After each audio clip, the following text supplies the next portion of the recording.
Hey guys, this is Tracking25 and welcome back to another redstone tutorial. Today I'm going to show you a design that I came up for a melon and pumpkin farm. Now this design right over here is a simple one to build, but it uses a lot of observer blocks, so this only works in Minecraft 1.11 or higher. So how the farm works, it is very simple. In the back over here, there's just a signal going up over here, and these observer blocks will detect it, which causes this sticky piston to push the slime blocks forward and back, which causes the melons to fly out just like that. And just an example like this. Perfect. But when the slime blocks go back over here, they actually bring these dirt blocks back with them. So at the bottom over here, we have a row of observer blocks and then just regular pistons in front of that there, and then a repeater set to 2 ticks. So this means after 2 ticks, these blocks right over here will get pushed back because these pistons will fire after that. Now this is actually super simple and easy to build. So anyways, let's get started with the tutorial. To start your farm off, what you have to do is place 2 rows of 5 dirt blocks going like this, 5 dirt blocks going like that, and that is pretty much all done.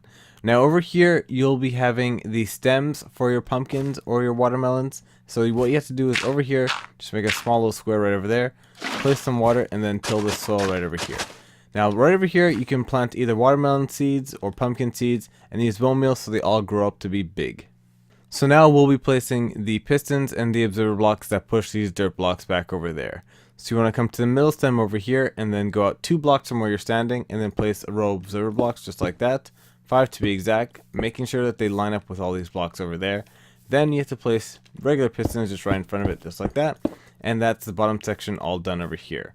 Now behind here, on the first observer block over there, you have to place a redstone repeater and set that to 2 ticks, and then just place redstone in front of all these observers, and that's step 1 done for your pistons. Now in the middle piston right over here, all you have to do is place the sticky piston facing this way, and then wherever you put your redstone repeater, that's where you have to place your observer block facing this way. So since the repeater's on that side over there, I'm going to come over here and then place an observer block right next to the sticky piston, up like that, and then break that block over there. Now the reason we put the observer block just like that is it's so that it does not bud power any of the pistons down over there, and it powers just this top piston over here. So now in front of the sticky piston, you have to place your slime blocks, which are going to push the melons off. So you need to have 5 slime blocks coming this way, just like that, and that's all done.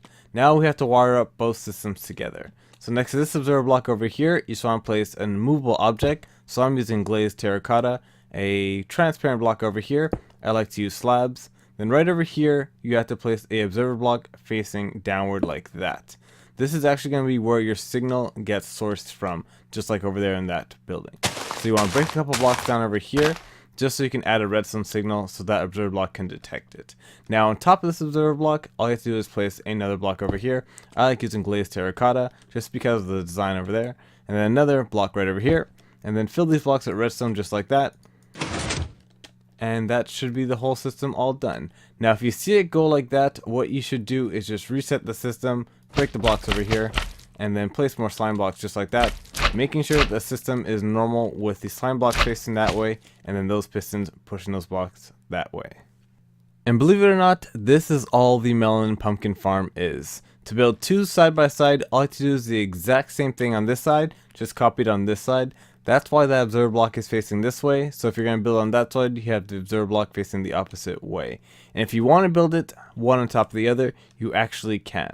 So on the block over here, which is in between both observer blocks, what you have to do is put an observer block facing downward like that, just like this, and then another block on top of it there, and then just do the same process over there. So you have a slab over here, block over there, observer block facing this way, then break that block over there. Fill these blocks up with redstone. Then next to this observer over there, you have to place a block there. Then under that block, you come over here, place 2 blocks. You can break that one because you don't need it. Then have the redstone repeater set to 2 ticks. Then have blocks going out like this. And then you just repeat the same processes down over there with filling it up with redstone observer, and you can build it as high as you want. And then to copy it, you do the exact same thing on the other side. So you can pretty much have 5 of these, 10 of these, or maybe 20 of them stacked high to get a whole bunch of melon and pumpkins. So if you want, you can stack the melon pumpkin farm up just like this, and it stacks up perfectly and evenly. So if you want to get a lot of melon and pumpkins in a short amount of time, then you can do it this way. But anyways, let's get back to the tutorial. So to power your melon and pumpkin farm, what you'll need to do is send a redstone pulse so this observer right over here can detect it. So you can set up however you want, but what I'd like to do is bring out the redstone current a little bit over here, and it's going to be the same pulse for the entire system, so you only have to set it up once. So when the redstone's out like this, what you can do is have block update detectors. And what I like to use is a daylight sensor and a observer block right over here. So I would have a daylight sensor right over here, or just anywhere over there, and then place redstone over here. Then what happens is whenever the signal gets stronger or the signal goes away, the observer block will detect it over here, and then it'll send out a pulse over there, but you need to have this pulse set to 3 ticks for it to work. So let's say, for instance, this is caused an update. You'll see that the system works, shooting all the melons off, and then goes back to normal. So the signal gets stronger again. You see that the pistons are going to push the melons and fly back over there. So real quick, I'll show you another way that you can power the system over here.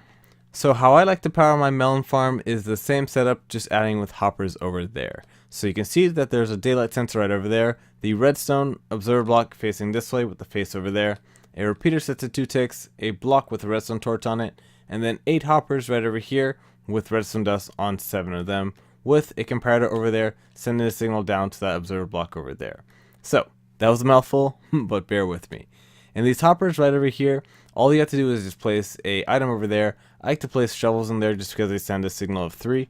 So what happens is when the signal gets stronger, the shovel is going to go through the hoppers, and then when it gets to this hopper right over here, so let's say for example I take this out and then throw that in there, it's going to send the current through there and then power the system over here. So then it's going to go into this hopper over there, this one just right there. And then when the signal gets stronger, it's going to go to that hopper, and then that hopper, then that hopper, that hopper. It's going to keep going around and around in a loop, and it's going to fire maybe 4 or 5 times every day, which works out perfectly. So this is a way that you can set it up, but then again, you can set it up however you want. Just make sure that the signal's not too fast over there. It has to be a pulse of maybe 3 or 2 ticks should be fine. But anyways, that is going to do it for this tutorial. Hope you guys enjoyed it and have fun building this melon farm in your world. But this has been Tracking 25, and I'll see you guys in the next redstone tutorial.